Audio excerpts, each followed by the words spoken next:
Today is Friday, March 27th, 82 days before the almighty Yukon River Quest. This is Flying Tigers Racing's Cut and Shoot, Texas. I'm going to go through the list of mandatory gear. First two items are the paddle. These are the paddles I use. These are called Epic Small Mid-Wing Full Carbon. They've got a curved tip to them, super lightweight. This is a 205 to 215 centimeter. I got to carry two of these, so right now this is my practice paddle. It will go in a bag like this. They look like this long. This is my mid blade, but this will fit in the front hatch of the boat. I have to carry two, a spare and a race paddle. I've got a brand new one that I'm saving to break out for the trip when I go up to the Yukon. So that's number 1 and 2. The next one is a PFD, personal flotation device. Has to be at least 50 newtons. I've been using a Mach-E Racer. Love this vest, but it's really bulky. It's super thick. If you look at how thick it is right there, and that's just half the vest. So it sticks out a lot. And I raced the Texas Water Safari. Every race I've ever been in has been with a Mach-E Racer vest, and it's a great vest, great company. Reflective. It's got a big wide area in the back for a camelback. You can carry a 2.5 liter camelback in that, and then its front pocket is all here, and then you've got carry points on that. I've switched to the Vicobie VXP. Got a great price on it from Jeff Snelly at Paddle Dynamics, and super thin waist. This is a 50 Newton vest. I've been wearing this for the last 2 months. Reflectors on that. I don't have a camelback that fits this. It's a 3 liter, but it's too full. So I'm probably going to go with maybe a 2 liter if I can figure out which one to use. I got a bunch of them. And a pocket in the front, tie downs on the top. Got my safety knife on there. That's not required, but I have it on there. And so that's gear item number 3. The spray skirt. I've got a new spray skirt coming in. A lot of people don't know what a spray skirt is, but in a kayak, what it does is it seals you into the boat. And then this goes up around your torso to keep the water out. This one has mesh pockets on it. It's a Seal Sneak 2.2, that's the size. So it's a Seal Sneak model. Great skirt. I've had this since 2019, but it's starting to show a little wear, starting to dry out. So in place of that, Jeff Waters recommended I get a mesh deck bag.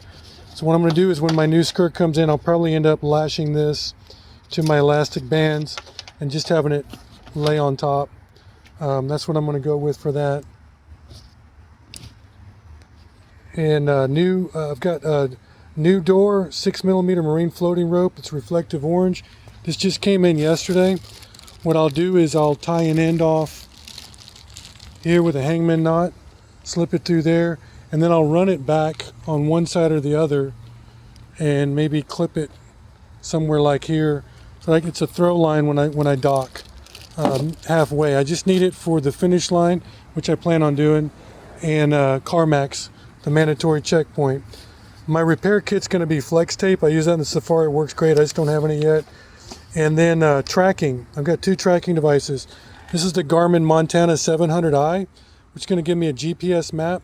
But more importantly, it's going to be trackable, and it's got the SOS button. Getting ready to sign up for a new membership with that. This is going to be mounted to the boat with a suction cup, probably about right there, where it's out of the way of my hand. If I have to eject emergency exit out of the boat, my hand won't hit that, but where I'll be able to still reach it and see it.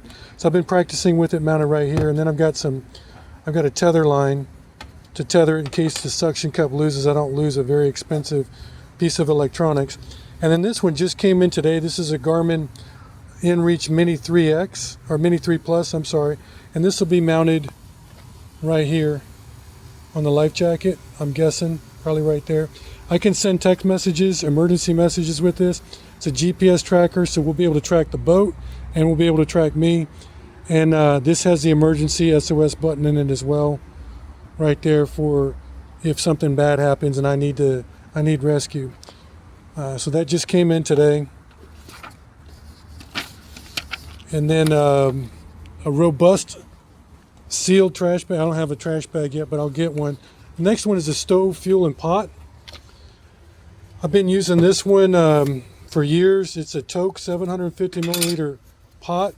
It comes with, I've got a MSR pocket rocket stove in here and then a small fuel canister. This is exactly the same stove. I just got this one. It's a brand new one, same version.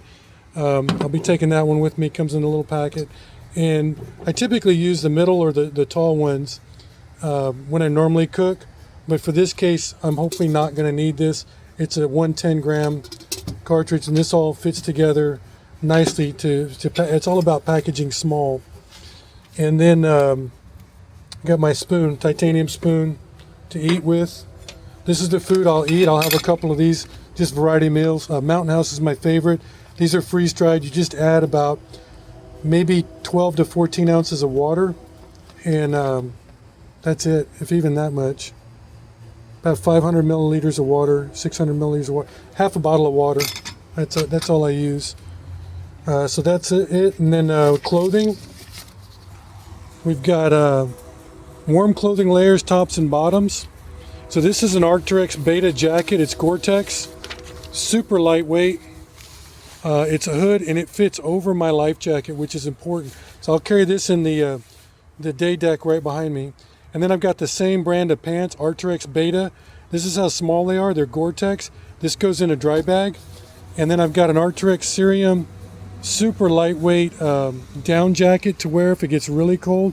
This thing packs up really small. Then my regular clothes, I've been using the Vycobi Hydroflex long sleeve top. I just ordered 3 pairs of these pants from, again, Jeff Snelly at Paddle Dynamics, I think is what it's called. Excuse the train. I'm comfortable up to 70, 75 degrees paddling in this, but more importantly, I can paddle in this in the 50s. And the pants are the same type of material. For the extra cold weather, I've got the Vycobi Flex, V-Cold Flex. This is basically a wetsuit, neoprene top, and then it's got panels of Lycra or spandex sewn into it for more flexibility paddling. The pants are the same way, around the back of the legs and behind your knees. It's the Lycra in the shins, but then the thighs and the butt, all neoprene. So I've worn these. These go a little bit small. These are XL. I'm 6'2", 213 right now, and they're just a little bit small for me. And I'll have 3 long sleeve shirts, 1 for each day of the race, and then a spare in the boat, and 3 of the same pants, the flex pants. I only have 1 of the cold weather gear. I'll have to pull off the river if I need to don that, but I can rewear it. And then what I train in is the Vycobi UV. It's basically a rash guard, super lightweight, thin, very comfortable. Anything above 65 degrees, I'm comfortable in that. And then I've got 3 pairs of the same Vycobi pants that are the UV pants. There's no neoprene in these. It's just basically a thin Lycra spandex type material. And then it's got the neoprene on the butt for the sticking to the seat. And I've also got the shorts. I've got 3 pairs of these Vycobi UV wear shorts. I train in all these. This is what I typically wear every day, but I don't know what the weather's going to be like, so that's what I've got. And I always wear my Under Armour underwear between me and whatever I'm wearing for the bottom, shorts, whatever. So that's underwear. And then hats. There's my Clo Hill alpaca socks. I've got 6 or 8 pairs of these. I'll bring in extra socks on the trip. And I'm wearing these with my new water shoes. The water shoes aren't required, but these are the Salomon Tech Amphibian 5s. They work out great. I used to wear Lalo Tactical, but they're pretty trashed, and you get a lot of rocks in here, and I got to do a lot of running on river rock. So these work great, super lightweight, but I need something that's going to drain a lot of water quickly and have a solid bottom for the rocks, and this will work. Lots of air traffic and trains today. And let me find out where I am. And then for the hats, I've got my Paddle Dynamics hats, compliment of Jeff Schnelly, and my Texas Canoe and Kayak Racing Association. These are lightweight hats. This is what I wear 95% of the time. I've got an Epix beanie. This is neoprene with fleece on the inside. I wore this in the Texas Winter 100 when it was 37 degrees. Worked great all day. And I've got another fleece. I'm not sure which one I'm going to use. And then I've just got some hand warmers. Never use these, but this is just in case it gets really bad. And then these are Vycobi Pogues. Basically, you run your paddle through. It's a two-piece paddle. So the paddle goes through here, and you would just stick your hand in and grab the paddle. I can't mount these in the boat, so what I'm thinking about doing is mounting these to my spare paddle. And if it gets so cold I can't feel my hands, which has never happened before, I'll pull over and pull out this paddle with these already in it and try and warm up. And that's what we got for the gear. And then rain gear, top and bottom, are going to be my Arc'teryx Beta Gore-Tex top and Gore-Tex pants. I'll have to pull over to put the pants on.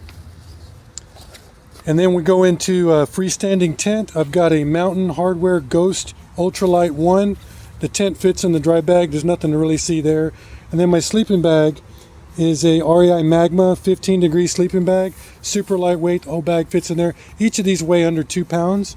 And then my white light, watertight white light, is a Black Diamond Storm 450 headlamp. This has red, green, blue, and clear.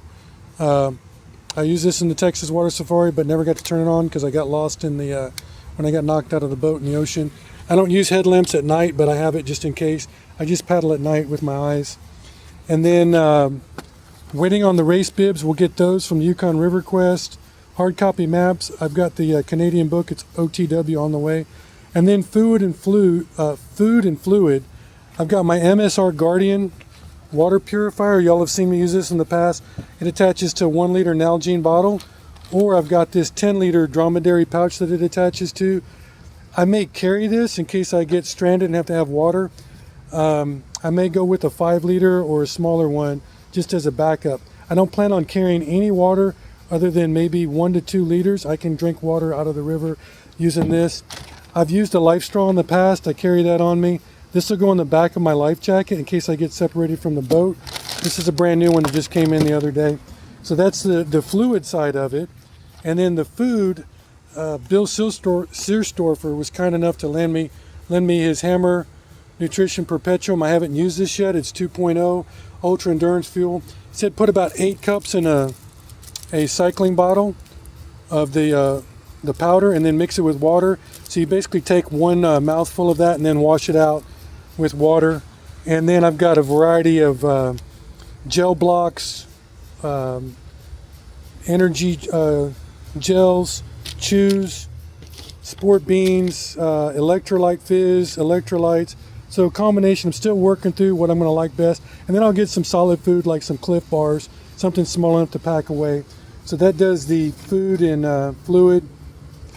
And then on to the next page.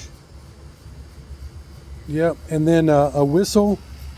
The whistle's in the life jacket. And then I have to have an emergency sleeping bag, which this is right here. It's a Mylar sleeping bag. It's 84 inches by 36 inches. Used in case of an emergency, it keeps the rain off. It packs up in that little bag. I think I'm going to leave it just like this because it'll slide back in my life jacket pretty easy. And then fire starter materials. So not sure what I'm taking. I may end up taking all of this, but I've got a sampling of each. I've got a Yuko Stormproof Match Kit, which is this. It's waterproof. It's got the waterproof matches in it. This is what they look like. Some cotton. I might put some Vaseline on that to start a fire better. I got some fire starter I'm going to make. I got 2 extra boxes of matches, so 25 and then 25 and 25. Got my striker I've been using for years. I got another striker. It's okay. Mainly chips off for fuel. And then I've got a Zippo, and I've already transferred this out to a dual butane torch. I don't know if you can see that. Windproof, waterproof, and then this is a cheaper waterproof lighter. I got 2 of these, and it's a single butane torch. And windproof, waterproof, and all that. And then first aid kit. My first aid kit is empty right now. I just need to fill it up. But this is compliments of Rocky Mountain Toyota Roundup. As a trail leader out there, they gave this to us, I think, maybe 2 years ago. I'm a paramedic. I got tons of first aid kits. I don't have any in red. Mine are all multicam, but I'm going to carry a red one, and I'll put all my stuff in there. Required gear or something for bleeds. I've got quick clot, brakes. I've got a sling, chafing. I've got Aquaphor burns, bites, antiseptic, pain relief, super glue, and spare sun cream. So that's the required materials right there. And then I'll go through another video later. Yukon River Quest 2026 coming up in 82 days.